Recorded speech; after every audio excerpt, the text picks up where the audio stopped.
When it comes to firearms, choosing the right caliber is just as important as picking the right gun. With hundreds of options out there, it's easy to get caught up in the hype, marketing buzz, or internet debates and end up with a round that just doesn't live up to expectations.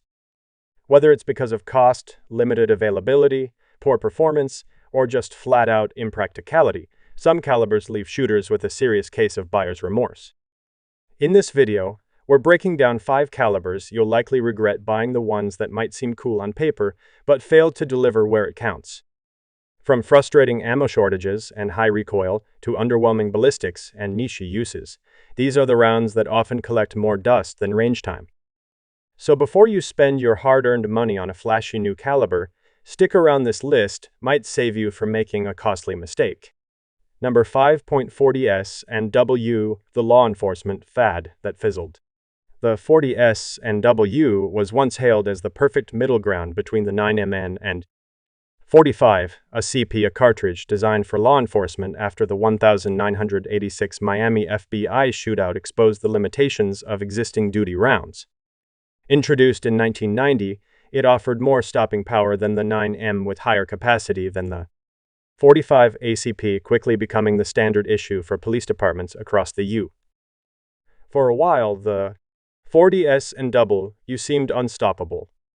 Gun manufacturers rushed to produce pistols chambered for it, and civilians followed the law enforcement trend.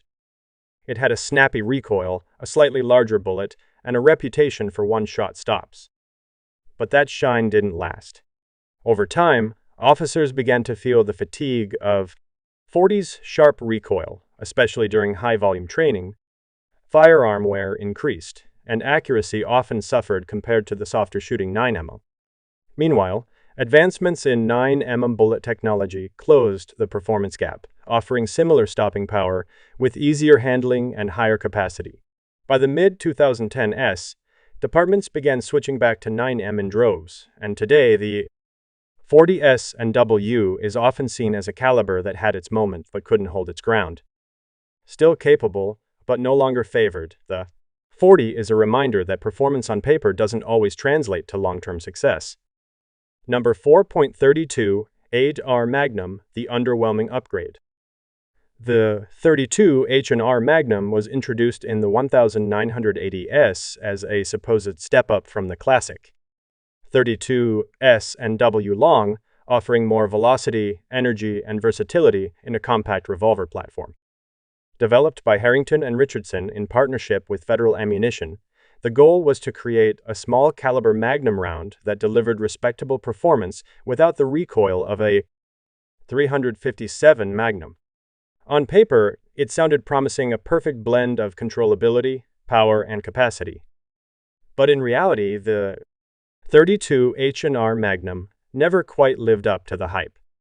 While it certainly improved on the .32S&W long, it still fell short of what many shooters expected from a Magnum cartridge. Its ballistics hovered in a strange middle ground, more potent than a .22 or .25, but lacking the proven stopping power of larger self-defense rounds. Ammo availability was another issue. Even at its peak, .32 H&R Magnum was never as widely stocked as other calibers, and prices were often higher than more effective alternatives.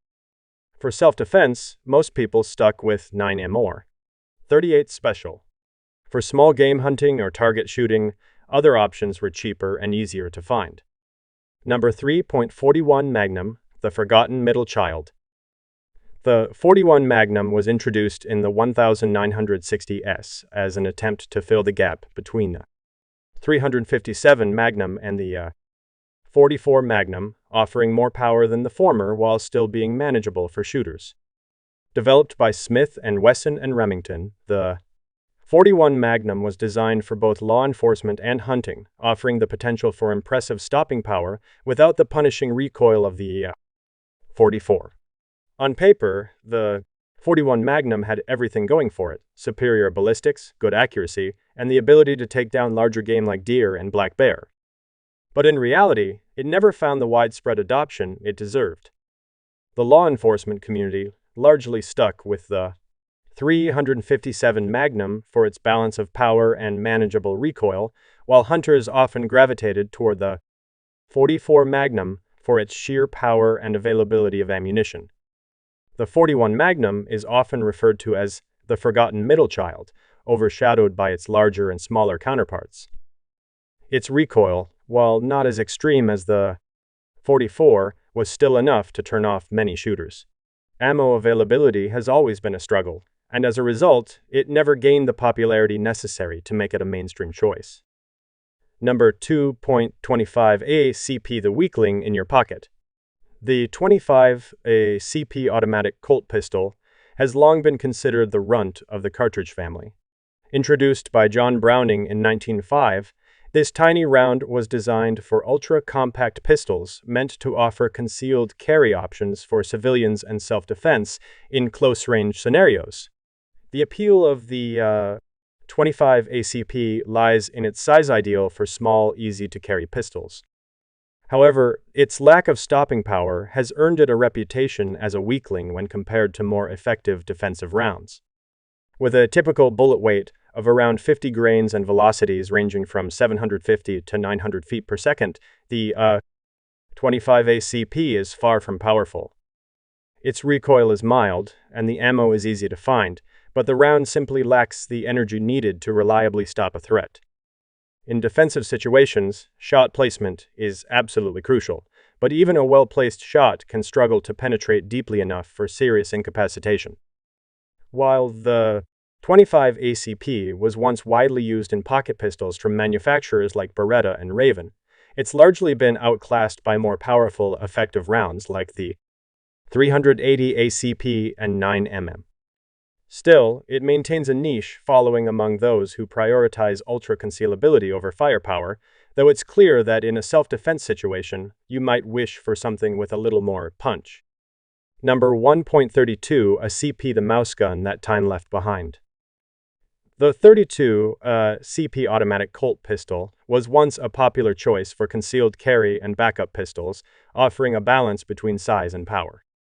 Introduced by John Browning in 1899, the .32 CP quickly became the go-to round for compact, mouse-gun small, easy-to-carry pistols that could be hidden in a pocket or purse. It gained popularity due to its mild recoil and relatively small size, making it an attractive option for those looking for a discreet self-defense firearm. However, over time, the .32 CP has been overshadowed by more effective calibers like the .380 CP and 9mm. While the .32 offers low recoil and accuracy at short ranges, its ballistics simply don't compare to the larger rounds.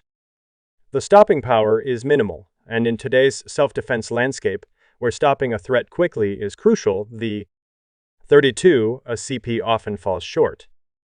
Though it was once a staple in European pocket pistols and American carry guns, the .32 CP is now considered a relic of the past. While some still carry it for nostalgia or comfort, most shooters have moved on to more reliable and powerful calibers. The .32 CP remains a mouse gun that time and more powerful cartridges has left behind.